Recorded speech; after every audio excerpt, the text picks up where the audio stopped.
ദൈവനാമം വാഴ്ത്തപ്പെടുമാറാകട്ടെ. നിങ്ങൾക്കെല്ലാവർക്കും യേശുക്രിസ്തുവിൻ്റെ ധന്യനാമത്തിൽ എൻ്റെ സ്നേഹവന്ദനങ്ങൾ. യേശുക്രിസ്തുവിനോട് കൂടെ നമുക്ക് കരഗതമാകാവുന്ന അച്ചീവ്മെൻറ്റുകളെ പറ്റിയുള്ള സൂചനകൾ ഞാൻ നൽകി. ഒരു പ്രത്യേക സംഭവം ഞാൻ ഓർക്കുകയാണ്. ഡോക്ടർ APJ അബ്ദുൽ കലാം നമ്മുടെ എഫേർട്സ്, നമ്മുടെ പ്രോജക്റ്റുകൾ വിജയകരമാക്കി തീർക്കുവാനുള്ളതായ ഒരു ടിപ്പ് പറഞ്ഞിട്ടുണ്ട്. അദ്ദേഹം പറയുന്നത് ഇങ്ങനെയാണ്: ഏതെങ്കിലും ഒരു പ്രോജക്റ്റ് നിങ്ങൾ ഡിസൈൻ ചെയ്യുമ്പോൾ നിങ്ങളുടെ പാർട്ട്ണറായിട്ട് ദൈവത്തെ കാണുകയും ദൈവത്തെ ഈ കാര്യം സമർപ്പിക്കുകയും ചെയ്താൽ നിശ്ചയമായും നിങ്ങൾക്ക് വേണ്ട എല്ലാ ഗൈഡൻസും നിങ്ങൾക്ക് ലഭിക്കും. അതുമാത്രമല്ല, അച്ചീവ്മെൻറ്റ് വിജയകരമായി തീരുകയും ചെയ്യും. ഡോക്ടർ APJ അബ്ദുൽ കലാമിൻ്റെ അനുഭവം അതാണ്.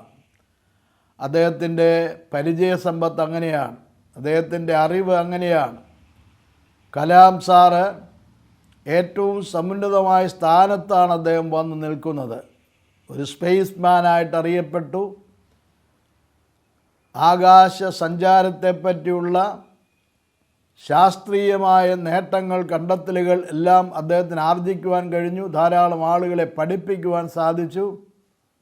അതുമാത്രമല്ല, ഒടുവിലായിട്ട് അദ്ദേഹം ഇന്ത്യയുടെ രാഷ്ട്രപതിയായി മാറി. ആയിരക്കണക്കിന് യുവതിയുവാക്കന്മാരോട് സംവദിക്കുവാനുള്ളതായ അവസരങ്ങൾ അദ്ദേഹത്തിന് കിട്ടി. ഉന്നതമായ സ്ഥാനത്ത് എത്തിച്ചേർന്നുവെങ്കിലും അദ്ദേഹത്തിൻ്റെ മനസ്സിൽ നിന്ന് ദൈവാവബോധം വിട്ടു നിന്നിട്ടില്ല. അദ്ദേഹം പ്രാർത്ഥിക്കുന്നയാളാണ്, ആത്മീയമായ കാര്യങ്ങളിൽ ഉത്സാഹമുള്ളയാളാണ്. അങ്ങനെ ദൈവാനുഭവത്തോടുകൂടി ജീവിച്ചു പോയ ഒരു മഹാനാണ്. ഞാൻ ഓർക്കുന്നുണ്ട്, അമേരിക്കയിലെ ബഹിരാകാശ സഞ്ചാരത്തിൻ്റെ പദങ്ങളിൽ ശ്രദ്ധേയമായ ഒരടിത്തറയിടുകയോ അതിൻ്റെ പുരോഗതി കണ്ട് അനുഭവിക്കുകയോ ചെയ്ത ശ്രേഷ്ഠനായ ഒരു വ്യക്തി, കേണൽ ജെയിംസ് ബെൻസൺ ഇർവിൻ. അദ്ദേഹം ചന്ദ്രനിൽ ചെന്നു. ചന്ദ്രനിൽ നിന്ന് കല്ലും പാറക്കഷ്ണങ്ങളും പെറുക്കിയെടുത്തു. വിജയകരമായ ചന്ദ്രയാത്ര പൂർത്തിയാക്കി അമേരിക്കയിൽ മടങ്ങിയെത്തി. അപ്പോൾ അദ്ദേഹത്തിന് ചന്ദ്രനിൽ വെച്ചുണ്ടായ അനുഭവങ്ങളെപ്പറ്റിയുള്ള അയവിറക്കലുകൾ നടത്തി. മറ്റാളുകളോടൊക്കെ ഇതെല്ലാം, ഈ അനുഭവങ്ങളെല്ലാം അദ്ദേഹം പങ്കുവെച്ചു. എന്നാൽ അദ്ദേഹത്തിൻ്റെ ജീവിതത്തിലുണ്ടായ ഒരു വലിയ കാൽവയ്പ് ഞാൻ ഓർക്കുന്നിങ്ങനെയാണ്. അദ്ദേഹം വലിയ ഉന്നതനായൊരു മനുഷ്യൻ എന്നറിവ് നിലനിർത്തുക എന്നതിനേക്കുപരിയായി അദ്ദേഹത്തിനുണ്ടായ ചന്ദ്രനിൽ വെച്ചുണ്ടായ അനുഭവങ്ങൾ അദ്ദേഹം അയവിറക്കിയിട്ട് വിലയിരുത്തിയിട്ട് അദ്ദേഹം ഒരു തീരുമാനത്തിലെത്തി. ആ തീരുമാനം ഇനിയുള്ള നാളുകളിൽ യേശുക്രിസ്തുവിൻ്റെ പ്രേക്ഷിതനായിട്ട് സുവിശേഷകനായി മാറണം എന്ന ചിന്ത അദ്ദേഹത്തെ ഭരിച്ചു. അങ്ങനെ അദ്ദേഹം ബൈബിളെടുത്ത് സുവിശേഷകനായി നാടിൻ്റെ നാനാഭാഗങ്ങളിൽ സഞ്ചരിക്കുകയാണ്. ആ സഞ്ചാരത്തിൻ്റെ ഇടയിലാണ് ഞങ്ങൾക്ക് തമ്മിൽ കാണുവാനും പരിചയപ്പെടുവാനും അവസരമുണ്ടായത്. അദ്ദേഹത്തെ ഞാൻ ഇൻ്റർവ്യൂ ചെയ്ത് ഒരു മാസികയ്ക്ക് വേണ്ടി ആ കാര്യങ്ങളെല്ലാം ചേർത്തൊരു പുസ്തകവും പ്രസിദ്ധീകരിച്ചിട്ടുണ്ട്. ഞാൻ അദ്ദേഹത്തോട് ചോദിച്ചൊരു ചോദ്യം ഇങ്ങനെയാണ്: ഏറ്റവും ശ്രേഷ്ഠമായ ഒരു അച്ചീവ്മെൻറ്റ് നിങ്ങളുടെ ജീവിതത്തിൽ സമ്പാദിച്ചിരിക്കുകയാണ്. ചന്ദ്രനിൽ പോയി ജീപ്പ് ഓടിച്ചു, കല്ലും പാറക്കഷ്ണങ്ങളുമായി മടങ്ങി വരുവാൻ നിങ്ങൾക്ക് സാധിച്ചു, അഭിനന്ദനങ്ങൾ എന്ന് പറഞ്ഞപ്പോൾ അദ്ദേഹത്തിൻ്റെ പ്രതികരണം എങ്ങനെയാണ്? അത് ഒരു ശരാശരി അമേരിക്കക്കാരൻ എന്നുള്ള നിലയിൽ സംഭവിക്കാവുന്ന കാര്യമാണ്, സാധിക്കാവുന്ന കാര്യമാണ്. അതിന് തക്കതായ പരിശീലനമുണ്ടെങ്കിൽ, ഒരുക്കമുണ്ടെങ്കിൽ, തയ്യാറെടുപ്പുണ്ടെങ്കിൽ ആർക്കും ചന്ദ്രനിൽ പോകാം. അതൊരു സാധാരണ സംഭവമാണ്. എന്നാൽ അദ്ദേഹം പറയുന്നത്, എന്നെ സംബന്ധിച്ചിടത്തോളം ഞാൻ തിരിച്ചറിഞ്ഞ ഒരു സത്യമുണ്ട്. എവിടെയോ ആയിരുന്ന കർത്താവായ യേശുക്രിസ്തു ഈ ഭൂമിയിൽ മനുഷ്യരെ തേടിയിട്ട് ഭൂമിയിലേക്ക് ഇറങ്ങി വന്ന് മനുഷ്യനായി ജീവിച്ചു, മനുഷ്യനെപ്പോലെ ജീവിച്ചു. അത് എന്നെ അത്ഭുതപ്പെടുത്തുന്ന ഒരു സംഭവമാണ്. എനിക്ക് ഏറ്റവും വലിയ അത്ഭുതമായിട്ട് തോന്നുന്നത്, മനുഷ്യനെ കണ്ടെത്തുവാൻ മനുഷ്യനെ വീണ്ടെടുക്കുവാൻ, അവനെ രക്ഷിക്കുവാൻ കർത്താവായ യേശുക്രിസ്തു ഭൂമിയിൽ വന്നു എന്നുള്ളത്, ഭൂമിയിൽ സഞ്ചരിച്ചു എന്നുള്ളത്, നമ്മിൽ ഒരാളെപ്പോലെ ജീവിച്ചു എന്നുള്ളത് എന്നെ അത്ഭുതപ്പെടുത്തുന്ന ഒരു കാര്യമാണ്. നോക്കുക, അച്ചീവ്മെൻറ്റുകൾ ധാരാളമുണ്ട്, ബഹുമതികൾ ധാരാളമുണ്ട്, പദവികൾ ധാരാളമുണ്ട്. അതെല്ലാം നമുക്ക് ഒരു ആവേശം ലഭിക്കുന്നതാണ്, പ്രചോദനം ലഭിക്കുന്നതാണ്, എല്ലാം ആവശ്യമാണ്. എന്നാൽ ഒരു കാര്യം ഓർക്കണം, ഇതിൻ്റെ എല്ലാം മുകളിലുള്ളത് പിതാവായ ദൈവമാണ്. ആ ദൈവത്തിൻ്റെ സ്നേഹം, ആ ദൈവത്തിൻ്റെ കരുതൽ, ആ ദൈവത്തിൻ്റെ ആർദ്രത നാം ഒരിക്കലും വിസ്മരിക്കുവാനായിട്ട് പാടില്ല. ഭൗതികമായ നന്മയേക്കാൾ, സാമൂഹികമായ ഉന്നതിയേക്കാൾ, ഭരണപരമായ പദവികളേക്കാൾ നല്ല ഏറ്റവും മനോഹരമായിരിക്കുന്നത്, ഉദാത്തമായിരിക്കുന്നത്, ശ്രേഷ്ഠമായിരിക്കുന്നത് ദൈവവുമായിട്ടുള്ള ബന്ധം. അത് ഏറ്റവും നല്ല ഒരു കാര്യമാണ്. ദൈവത്തോടടുത്ത് ദൈവികമായ ഇച്ഛയിലും ദൈവികമായ മനോഭാവങ്ങളിലും ജീവിച്ച് മുൻപോട്ട് പോവുക എന്നുള്ളതാണ്. എൻ്റെ ഈ പ്രസംഗങ്ങൾക്ക് ഞാൻ കാണുന്ന മറ്റൊരു തലമുണ്ട്, മറ്റൊരു മാനമുണ്ട്. അതായത് ഈ ദൈവാവബോധം എങ്ങനെ സമസൃഷ്ടങ്ങളുമായി ഈ വർത്തമാനകാലത്ത്, നമ്മുടെ ജീവിതകാലത്ത് നമുക്ക് നിലനിർത്തുവാനായിട്ട് സാധിക്കും എന്നാണ്. അതിനെൻ്റെ മനസ്സിൽ വരുന്നത് അപ്പോസ്തലനായ പൗലോസിൻ്റെ ഒരു വാക്കാണ്. അദ്ദേഹം പറയുകയാണ്, ക്രിസ്തുവിൻ്റെ പകരക്കാരനാകുന്നു എന്നാണ്. സ്ഥാനപതി, അംബാസഡർ ഓഫ് ക്രൈസ്റ്റ്. ഒരാൾ ക്രിസ്തുവിലാണെങ്കിൽ, ക്രിസ്തുവിലായാൽ അവൻ ആ സമയത്ത് അവന് ലഭിക്കുന്ന അഭിഷേകം, നിയോഗം എന്ന് പറയുന്നത് യേശുവിൻ്റെ പകരക്കാരനായിട്ട് ജീവിക്കുക എന്നുള്ളതാണ്. നാം സമൂഹത്തിൻ്റെ, ലോകത്തിൻ്റെ നാനാ തലങ്ങളിലിരുന്ന് പ്രസംഗം കേൾക്കുകയാണ്. പല സ്ഥലങ്ങളിലായിരിക്കാം പലരും, പ്രത്യേകിച്ച് മലയാളികളാണെങ്കിൽ, മലയാള ഭാഷ സംസാരിക്കുന്നവരാണെങ്കിൽ, കേരളീയരാണ്, കേരളത്തിൻ്റെ നാനാഭാഗങ്ങളിലേക്ക് പോകുന്നു, കേരളത്തിൽ നിന്ന് പുറത്ത് അനേക രാജ്യങ്ങളിൽ പോകുന്നു, കുടിയേറി പാർക്കുന്നു. അതൊക്കെ സംഭവിച്ചു. ആ സംഭവിച്ചതിൻ്റെ പുറകിൽ യാദൃച്ഛികമായിട്ട് യാതൊന്നുമില്ല എന്നുള്ളതാണ് സത്യം. അങ്ങനെ സംഭവിച്ചുവെങ്കിൽ അതിൻ്റെ പുറകിൽ ഒരു ദൈവോദ്ദേശമുണ്ട് എന്ന് നാം തിരിച്ചറിയണം. ആധ്യാത്മികമായ നിലയിൽ നാം അതിനെ വിലയിരുത്തുമ്പോൾ, ദൈവത്തിൻ്റെ രക്ഷാകര പദ്ധതിയുമായി നാം അതിനെ യോജിപ്പിക്കുമ്പോൾ, നമ്മെക്കുറിച്ചുള്ള ദൈവത്തിൻ്റെ ഹിതവും പദ്ധതിയുമായിട്ട് നാം അതിനെ തിരിച്ചറിയുമ്പോൾ, നാം ഇന്ന് ആയിരിക്കുന്ന സ്ഥാനം, നാം ഇന്ന് വഹിക്കുന്ന പദവി, നാം ഇന്ന് അനുഭവിക്കുന്ന ജീവിത സാഹചര്യങ്ങൾ, നമ്മുടെ ചുറ്റുപാടുകൾ, അതെല്ലാം വിലയിരുത്തുമ്പോൾ നാം ഒരു കാര്യം തിരിച്ചറിയണം. ദൈവത്തിൻ്റെ ഹിതപ്രകാരമാണ് ഇന്ന് നാം ഈ സ്ഥാനത്ത്, ഈ സ്ഥലത്ത്, ഈ അവസ്ഥയിൽ വന്നിരിക്കുന്നത്. ഇതിൻ്റെ പുറകിൽ ദൈവത്തിന് ഒരു ഉദ്ദേശമുണ്ട്, ദൈവത്തിന് ഒരു പദ്ധതിയുണ്ട്. അതാണ് ഏറ്റവും വ്യക്തമായി തിരിച്ചറിയേണ്ട യാഥാർത്ഥ്യം. ദൈവം അറിയാതെ ആരും ഒരിടത്തും ചെന്നെത്തുന്നില്ല. ദൈവം മനസ്സിലാക്കാതെ ആരും ഒരിടത്തും ആയിത്തീരുന്നില്ല. എന്തെല്ലാം അച്ചീവ്മെൻറ്റ്സ് നമുക്കുണ്ടായാലും, എന്തെല്ലാം ജീവിതത്തിൽ മുന്നേറ്റമുണ്ടായാലും, എവിടെയെല്ലാം നാം ആയിത്തീർന്നാലും അതിൻ്റെ പുറകിൽ ദൈവത്തിന് ഒരു ഉദ്ദേശമുണ്ട്.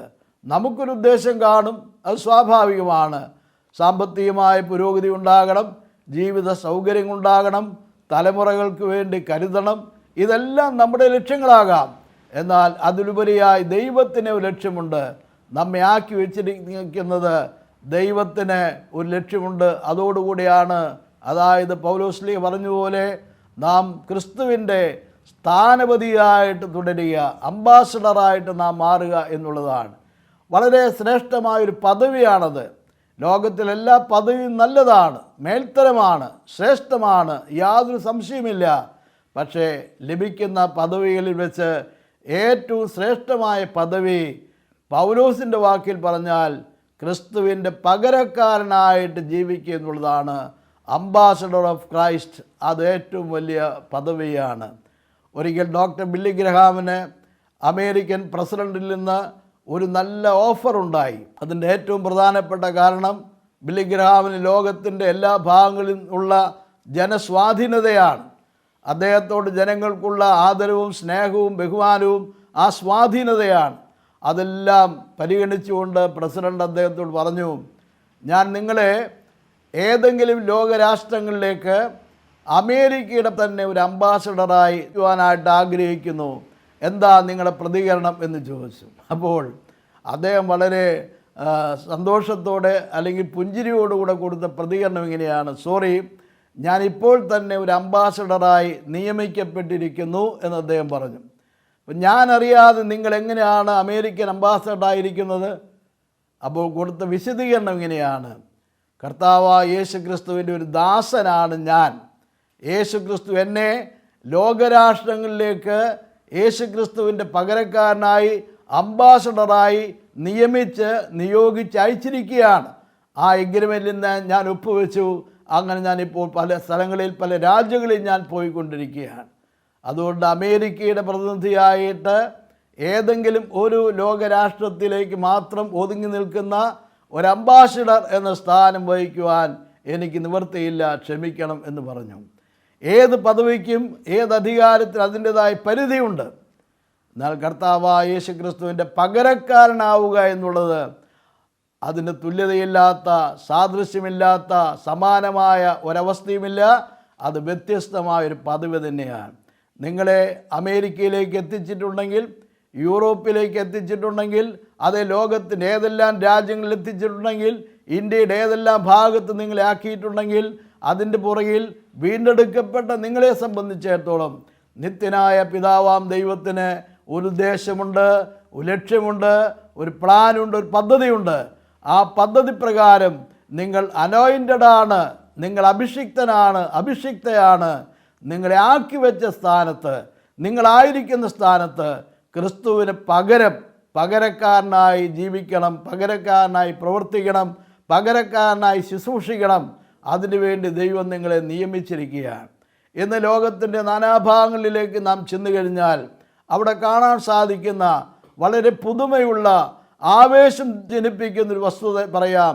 അനേക യുവതിയുവാക്കന്മാർ, അവർക്ക് വേണ്ടത്ര വിദ്യാഭ്യാസമുണ്ട്, വേദശാസ്ത്രത്തിൽ പഠനമുണ്ട്, ജീവിത സൗകര്യങ്ങളുണ്ട്, സാധ്യതകളുണ്ട്. ഇതെല്ലാം ഉള്ളപ്പോൾ തന്നെ അവരായിരിക്കുന്ന സ്ഥാനത്ത് യേശു ക്രിസ്തുവിനെ കുറിച്ച് മറ്റുള്ളവരോട് പറയുന്നതും, മറ്റുള്ളവരോട് പരിചയപ്പെടുത്തി കൊടുക്കുന്നതും, മറ്റുള്ളവരെ യേശു ക്രിസ്തുവിലേക്ക് നയിക്കുന്നതും ആഹ്വാനം ചെയ്യുന്നതും ഒരു വലിയ ശുശ്രൂഷയായി, പദവിയായിട്ട് അവർ സ്വീകരിച്ചുകൊണ്ടിരിക്കുകയാണ്. കളിച്ച് രസിച്ച് സന്തോഷത്തോടെ സ്വതന്ത്രമായി ജീവിക്കുന്ന ജീവിത കാലഘട്ടം കൊണ്ട് അവർക്ക് ലഭിക്കുന്ന മറ്റൊരവസരം കൂടിയാണ്, സാധ്യത കൂടിയാണ് അവരെ വീണ്ടെടുത്ത് രക്ഷിച്ച കർത്താവായ യേശു ക്രിസ്തുവിനെ പറ്റി മറ്റുള്ളവരോട് പറഞ്ഞു കൊടുക്കുക, പരിചയപ്പെടുത്തി കൊടുക്കുക എന്നുള്ളതാണ്. ആ പറഞ്ഞു കൊടുക്കൽ മൂലം അനേക ആളുകൾ ദൈവഭാഗത്തേക്ക് വന്നിട്ടുണ്ട് എന്നുള്ളത് ചരിത്രം വെളിപ്പെടുത്തുന്ന ഒരു സത്യമാണ്, യാതൊരു സംശയവുമില്ല. അപ്പോസ്തലനായ പത്രോസിൻ്റെ വാക്ക് ഞാൻ പെട്ടെന്ന് ഓർത്തു പോവുകയാണ്. പത്രോസ് പറഞ്ഞു, അന്ധകാരത്തിൽ നിന്ന് അത്ഭുത പ്രകാശത്തിലേക്ക് നിങ്ങളെ വിളിച്ചവൻ്റെ സൽഗുണങ്ങളെ ഘോഷിപ്പാൻ തക്കവണ്ണം തിരഞ്ഞെടുക്കപ്പെട്ട ജാതിയും രാജകീയ പുരോഹിതവർഗവും വിശുദ്ധ ജനവും സ്വന്തം ജനവുമാണ് നിങ്ങൾ എന്നാണ്. പ്രശ്നങ്ങളിലൂടെ കടന്നു പോകുന്ന വിശ്വാസ സമൂഹത്തോട് അപ്പോസ്തലനായ പത്രോസിന് ഓർപ്പിക്കുവാൻ സാധിക്കുന്നത്, യേശുക്രിസ്തുവിനെ വിശ്വാസത്താൽ ജീവിതത്തിൽ സ്വന്തം രക്ഷിതാവും കർത്താവുമായി വിശ്വസിച്ച് ഏറ്റുപറഞ്ഞവർ, വീണ്ടെടുക്കപ്പെട്ട ദൈവമക്കൾ, അവർ രാജകീയ പുരോഹിത വർഗമാണ്, റോയൽ പ്രീസ്റ്റ്ഹുഡ്. 2, അവർ സ്വന്തം ജനമാണ്, തിരഞ്ഞെടുക്കപ്പെട്ടവരാണ്, വിശുദ്ധരാണ്. മഹത്തായ 4 പദവികൾ, ശ്രേഷ്ഠ പദവികളാണ് ദൈവകൃപയാൽ നമുക്ക് കൈവന്നിരിക്കുന്നത്. ഒരുപക്ഷെ നമ്മളെ കാണുന്ന ആളുകൾക്ക് നമ്മിൽ എന്തെങ്കിലും ഗുണമുണ്ടെന്നോ നന്മയുണ്ടെന്നൊന്നും തിരിച്ചറിയുവാനായിട്ട് കഴിഞ്ഞിട്ടില്ല. എന്നാൽ നമ്മുടെ ഉള്ളിൽ സമ്പാദിച്ച ആ മഹത്തായ സമ്പാദ്യം എന്ന് പറയുന്നത് നാം രാജകീയ പുരോഹിത വർഗമാണ്. നമ്മുടെ ഏറ്റവും വലിയ ശുശ്രൂഷ, നമ്മുടെ ഏറ്റവും വലിയ പദവി, അവകാശം എന്ന് പറയുന്നത് നമുക്ക് പ്രഘോഷിക്കാനുള്ള അവകാശം, പ്രൊക്ലമേഷൻ ഓഫ് ദി ഗോസ്പൽ, ദൈവത്തിൻ്റെ വചനം പ്രഘോഷിക്കുക. ആ അധികാരം, ആ പദവി നമുക്ക് കൈവന്നിരിക്കുകയാണ്. യേശു നമ്മെ രക്ഷിച്ചു, അന്ധകാരത്തിൽ കിടന്ന് നമ്മെ കർത്താവ് രക്ഷിച്ചു, ആ ശാശ്വത പ്രകാശത്തിലേക്ക് നയിച്ചു. ആ സദ്വാർത്ത ഘോഷിക്കുക. ഒപ്പം നമ്മെ വിളിച്ച് വേർതിരിച്ച കർത്താവായ യേശു ക്രിസ്തുവിൻ്റെ മഹത്വം, അവിടുത്തെ പ്രബോധനം, അവിടുത്തെ സന്ദേശം അത് പ്രഘോഷിക്കുക, വിളംബരം ചെയ്യുക. ആ സുവിശേഷീകരണത്തിൻ്റെ പങ്കാളിത്തം കൃപയാൽ നമുക്ക് കൈവന്നിരിക്കുകയാണ്. രണ്ടാമത്തെ പുരോഹിതൻ്റെ കടമ എന്ന് പറയുന്നത് ആരാധിക്കുക എന്നുള്ളതാണ്. ദൈവത്തെ ആരാധിക്കുക, പിതാവിനെ ആരാധിക്കുക. മൂന്നാമത്തെ കടമ എന്നുള്ളത് ആ പിതാവുമായി നമുക്കുള്ള സമ്പർക്കം, ബന്ധം, അത് മറ്റുള്ളവരെ ബോധ്യപ്പെടുത്തത്തക്ക നിലവിലുള്ള ഒരു സോഷ്യൽ കമ്മിറ്റ്മെൻറ്റ്, മറ്റുള്ളവരുടെ ഇടയിൽ പ്രവർത്തിക്കുക, ശുശ്രൂഷ ചെയ്യുക എന്നുള്ളതാണ്. ഇത് ചെയ്യാനുള്ളതായ പദവിയും അവകാശവും അധികാരവും ദൈവകൃപയാൽ നമുക്ക് തന്നിരിക്കുകയാണ്. നമ്മൾ പുരോഹിതന്മാരാകണം എന്നുണ്ടെങ്കിൽ അതിൻ്റേതായ ചിട്ടവട്ടങ്ങൾ കാണാം. അതിനെപ്പറ്റി ഞാനൊന്നും പറയാൻ ആഗ്രഹിക്കുന്നില്ല. എന്നാൽ കൃപയാൽ നമുക്ക് ലഭിച്ചിരിക്കുന്ന പൗരോഹിത്യം എന്ന് പറയുന്നത് രാജകീയ പുരോഹിതവർഗം എന്നുള്ളതാണ്. Believers priesthood. രക്ഷിക്കപ്പെട്ട, വീണ്ടെടുക്കപ്പെട്ട ആർക്കും, ഏത് വർഗത്തിൽപ്പെട്ട ആളായാലും കൊള്ളാം, ഏത് നിറത്തിൽപ്പെട്ട ആളായാലും കൊള്ളാം, ഏതാളായാലും കൊള്ളാം, യേശുക്രിസ്തുവിനോടുകൂടെ നിങ്ങൾക്ക് ചെയ്യാൻ സാധിക്കുന്ന പൗരോഹിത്യ അവകാശങ്ങളാണിത്. സുവിശേഷം അറിയിക്കുക, ആരാധിക്കുക എന്നുള്ളത്. അതെ, നാം ദൈവത്തിൻ്റെ തിരഞ്ഞെടുക്കപ്പെട്ട ജാതിയാണ്. സെലക്റ്റഡാണ് നാം. ബഹുഭൂരിപക്ഷത്തിൽ നിന്ന് നമ്മെ തിരഞ്ഞെടുത്തിരിക്കുകയാണ്. നമ്മേക്കാൾ നല്ലവരും വിദഗ്ധരും പാണ്ഡിത്യമുള്ളവരും കഴിവുള്ളവരും ആരോഗ്യമുള്ളവരുമായിട്ടുള്ള എത്രയോ ആളുകൾ ശേഷിക്കുന്നു. അവരിൽ നിന്ന് നാം തിരഞ്ഞെടുക്കപ്പെട്ടവരാണ്. അപ്പോൾ നമുക്ക് ബാക്കിയുള്ളവരോട്, ശേഷിക്കുന്ന ആളുകളുമായിട്ടൊരു സോഷ്യൽ കമ്മിറ്റ്മെൻ്റ് ഉണ്ട്. അത് അവഗണിക്കാൻ പാടില്ല. അവരെ ശുശ്രൂഷിക്കാനും പരിചരിക്കുവാനും അവർക്ക് സേവനം ചെയ്യുവാനുള്ളതായ ബാധ്യത നമുക്കുണ്ട്. വിശുദ്ധ ജനമാണ്. ആ ഹോളിനെസ് അതൊരിക്കലും വിസ്മരിക്കുവാൻ പാടില്ല. എങ്ങനെയെങ്കിലും സ്വതന്ത്രമായി ജീവിക്കാമെന്നല്ല, നമ്മുടെ ജീവിതം സത്യസന്ധമായിരിക്കണം, സുതാര്യമായിരിക്കണം. ധാർമ്മികമായും സാൻമാർഗികമായും ജീവിത മൂല്യങ്ങൾ പരിരക്ഷിക്കുന്ന ഒരു ജീവിതം തന്നെ വേണം. നമുക്ക് ഒരു പ്രമാണമുണ്ട്, നമുക്ക് ഒരു കൽപ്പനയുണ്ട്. ആ പ്രമാണത്തിന്, ആ നുകത്തിന് വിധേയപ്പെട്ടിട്ടുള്ള ജീവിതം മാത്രമേ നമുക്ക് ജീവിക്കാൻ സാധിക്കൂ. അതിന് വിരുദ്ധമായ ജീവിതശൈലി നമ്മുടെ ജീവിതത്തിൽ ഉണ്ടാകാൻ പാടില്ല. ഇന്നത്തെ ജീവിതശൈലി എന്ന് പറയുന്നത് അനുകരണാർഹമല്ല, മറ്റൊരാൾക്ക് അനുകരിക്കാൻ കൊള്ളാവുന്ന ജീവിതശൈലിയല്ല. മിസോറാമിൽ അവിടെയുള്ള ക്രൈസ്തവ സഭകളെല്ലാം ചേർന്ന് സംഘടിച്ച് അവർ പുതുതായിട്ട് തീരുമാനമെടുത്തു. ആ തീരുമാനം വളരെ സന്തോഷമായിട്ട് എനിക്ക് തോന്നിയിട്ടുണ്ട്. മിസോറാമിലെ കുട്ടികൾ, പ്രായമുള്ളവർ പോലും, യുവതിയുവാക്കന്മാർ പോലും എല്ലാവരും ഉപയോഗിക്കേണ്ടതായ ഒരു ഡ്രസ് കോഡ്, കോമണായിട്ട് ഒരു ഡ്രസ് കോഡ് അവർ തീരുമാനിച്ചിരിക്കുകയാണ്. സന്തോഷത്തോടും ആദരവോടും കൂടെ കൈക്കൊള്ളുകയാണെങ്കിൽ എന്ത് നല്ല ഒരു യൂണിഫോമാലിറ്റിയാണ് കാണാൻ സാധിക്കുന്നത്. ആ ഡ്രസ് കോഡ് ഉപയോഗിക്കുമ്പോൾ മറ്റാൾക്കും യാതൊരു മ്ലേച്ഛമായ ചിന്തകളോ യാതൊരു അങ്ങനെയുള്ളതായ പ്രശ്നങ്ങളോ പ്രതിസന്ധികളോ ആകർഷണങ്ങളോ വശീകരണങ്ങളോ ഒന്നും ഉണ്ടാവുകയില്ല എന്ന് മാത്രമല്ല, അവരെല്ലാം കൊണ്ടും സുരക്ഷിതരുമാണ്. ലഹരി പദാർത്ഥങ്ങൾ ഉപയോഗിക്കുന്നില്ല, മദ്യപിക്കുന്നില്ല. ഞാൻ നാഗാലാൻഡിലെ കൊഹിമയിൽ പോയപ്പോൾ അവിടെയുള്ളൊരു ദേവാലയത്തിൽ ശുശ്രൂഷിക്കുവാൻ അവസരം കിട്ടിയപ്പോൾ എനിക്ക് കണ്ട ഒരു കാഴ്ച, നല്ല സമൂഹമാണ്. ആ ദേവാലയം നിറയെ ആളുകളാണ്. ഒരു വലിയ കത്തീഡ്രൽ, അത് നിറയെ ജനമാണ്. നല്ല കൊയർ അവിടെയുണ്ട്. മനോഹരമായ ഗാനങ്ങൾ ആലപിക്കുന്നു. ആരാധന ആദ്യത്തെ 1 മണിക്കൂർ നേരം പശ്ചാത്താപത്തിൻ്റെ മണിക്കൂറാണ്. അവരിങ്ങനെ തന്നെത്താൻ അടിച്ച് വേദനാജനകമായി അവരുടെ അനുഭവങ്ങൾ പങ്കുവെച്ച്, തെറ്റിപ്പോയി, കർത്താവെ ക്ഷമിക്കണം, ആ പാപം ചെയ്തു, ഈ പാപം ചെയ്തു, ക്ഷമിക്കണമെന്ന് പറഞ്ഞ് തന്നെത്താൻ അടിച്ച് പശ്ചാത്തപിച്ച് ഭാരപ്പെടുന്നൊരു അനുഭവം ഞാൻ കണ്ടു. ഹൃദയം ആകർഷിക്കപ്പെടുന്ന ഒന്നാണ്. ഇതെല്ലാം കഴിഞ്ഞ് സന്തോഷമായ ആരാധനയെല്ലാം കഴിഞ്ഞ് പ്രസംഗമെല്ലാം കഴിഞ്ഞ് അവർ പള്ളി വിട്ട് പോവുകയാണ്. പള്ളി വിട്ട് പോയപ്പോഴാണ് എനിക്ക് കാണാൻ, മനസ്സിലാക്കാൻ, കേൾക്കാൻ കഴിഞ്ഞത്, ഇവരാ 2-3 മണിക്കൂർ നേരം ദേവാലയത്തിൽ വളരെ പെർഫെക്റ്റ് ക്രിസ്ത്യാനിറ്റിയാണ്. അത് കഴിഞ്ഞാൽ അവരുടെ സ്വഭാവം, അവരുടെ ശരിയായ സ്വഭാവം പുറത്തെടുത്തു. അവർ ലഹരി പദാർത്ഥങ്ങൾ ഉപയോഗിക്കുന്നവരാണ്, മദ്യപിക്കുന്നവരാണ്, അവരുടെ കയ്യിൽ പിസ്റ്റൾ കരുതിയിട്ടുണ്ട്. അവർക്ക് ഇഷ്ടമുള്ള ഏതെങ്കിലും ജുവല്ലറിയിലോ അങ്ങനെയുള്ള കടകളിലോ കയറി ചെന്ന് അവർ ഡിമാൻഡ് ചെയ്യുന്ന പണം ആവശ്യമുണ്ട്. ആ പണം കിട്ടിയില്ല എങ്കിൽ അവരെന്തും ചെയ്യും. ഇതാണോ ക്രിസ്ത്യാനിറ്റി എന്ന് പറയുന്നത്? അല്ല. നമുക്കൊരു പ്രമാണമുണ്ട്, നമുക്കൊരു ചട്ടമുണ്ട്, ഒരു ചിട്ടയുണ്ട്. അത് ലംഘിക്കുവാനായിട്ട് പാടില്ല. അതിനെപ്പറ്റി ബൈബിൾ പറയുന്ന 2 പദപ്രയോഗങ്ങൾ ഞാൻ എടുത്തു പറയുവാനായിട്ട് ആഗ്രഹിക്കുന്നു. ഒന്ന് ഹോളിനെസ്, വിശുദ്ധി അത് വളരെ പ്രധാനപ്പെട്ടതാണ്. 2 സെപ്പറേഷൻ, വേർപാട് വളരെ പ്രധാനപ്പെട്ട ഒന്നാണ്. ഈ 2 അനുഭവങ്ങളും അവസ്ഥകളും നമുക്കുണ്ടാകണം. വിശുദ്ധിക്ക് വലിയ പ്രാധാന്യം കൊടുക്കണം. വിശുദ്ധിയുടെ മാനദണ്ഡം എന്താണ്? ദൈവത്തിൻ്റെ വചനം പറയുന്നത്, ഞാൻ വിശുദ്ധനാകിയാൽ നിങ്ങളും വിശുദ്ധരായിരിപ്പിൻ എന്നാണ്. നിങ്ങളുടെ പിതാവ് വിശുദ്ധനാകിയാൽ നിങ്ങളും വിശുദ്ധനായിരിപ്പിൻ എന്നാണ്. അപ്പോൾ വിശുദ്ധി നമ്മുടെ ജീവിതത്തിൽ വളരെ നിർബന്ധമാണ്, അത്യാവശ്യമാണ്. അശുദ്ധമായ, അഴുക്കായ, പാടില്ലാത്ത യാതൊരു ജീവിത ശൈലികളും പെരുമാറ്റങ്ങളും നമ്മുടെ ജീവിതത്തിൽ ഉണ്ടാകുവാൻ പാടില്ല. പൗലോസ് കുറച്ചുകൂടി വിശദമായിട്ട് പറയുന്നുണ്ട്, ആത്മാവിലും ജഡത്തിലുമുള്ള സകല കന്മഷവും നീക്കി ദൈവഭയത്തിൽ വിശുദ്ധിയെ തികച്ചുകൊള്ളുക എന്നാണ് പറയുന്നത്. നമ്മുടെ ആത്മാവിൽ അസൂയയുടെ, വഷളത്വത്തിൻ്റെ, സ്വകാര്യ തിന്മകളുടെ, പാപങ്ങളുടെ അഴുക്കുകൾ കാണാം, അഹങ്കാരം കാണാം, അസൂയ കാണാം, മറ്റുള്ളവരെക്കുറിച്ചുള്ള തിന്മ ആരോപണങ്ങളുണ്ടാകാം, ദോഷവശങ്ങൾ ചിന്തിച്ചുകൊണ്ടിരിക്കുന്ന അനുഭവം ഉണ്ടാകാം. ഇതെല്ലാം ആത്മാവിൽ സംഭവിക്കുന്ന അഴുക്കുകളാണ്. ആ കന്മഷം നീക്കിക്കളയണം. ജഡത്തിലെ കന്മഷങ്ങൾ നീക്കിക്കളയണം. രഹസ്യ പാപങ്ങളുണ്ട്, സ്വകാര്യ പാപങ്ങളുണ്ട്, മുറുകെ പറ്റുന്ന പാപങ്ങളുണ്ട്. അതെല്ലാം ചെയ്തുകൊണ്ടിരിക്കുന്നവരുണ്ട്. ഒപ്പം ആരാധന കാണും, വചന പഠനം കാണും, വചന ശുശ്രൂഷ കാണും, ആത്മീയമായ പ്രവൃത്തികൾ കാണും. പക്ഷേ ഉള്ളിൽ പാപം വെച്ചുകൊണ്ട്, ജഡത്തിലെ പാപങ്ങൾ വെച്ചുകൊണ്ട്, ജഡമോഹങ്ങൾ നിവർത്തിച്ചുകൊണ്ട് ഉള്ള ചെയ്യുന്ന ശുശ്രൂഷകളൊന്നും ആത്മീയ ശുശ്രൂഷയായി പരിഗണിക്കുവാനായിട്ട് നിവർത്തിയില്ല. ഈ ജീവിത വിശുദ്ധി കൂടാതെ, വേർപാടിൻ്റെ അനുഭവമില്ലാതെ മറ്റെന്തെല്ലാം ഹൈലൈറ്റ്സുകൾ നമ്മുടെ ജീവിതത്തിലുണ്ട് എന്ന് പറഞ്ഞാലും പ്രയോജനമില്ല. ദൈവം പ്രസാദിക്കുന്ന ജീവിതം നാം ജീവിക്കുവാനായിട്ട് സാധിക്കണം. ഇപ്പോൾ ഉണ്ടായിരിക്കുന്ന ഒരു ട്രെൻഡ് ഓർപ്പിക്കാൻ ഞാൻ ആഗ്രഹിക്കുകയാണ്.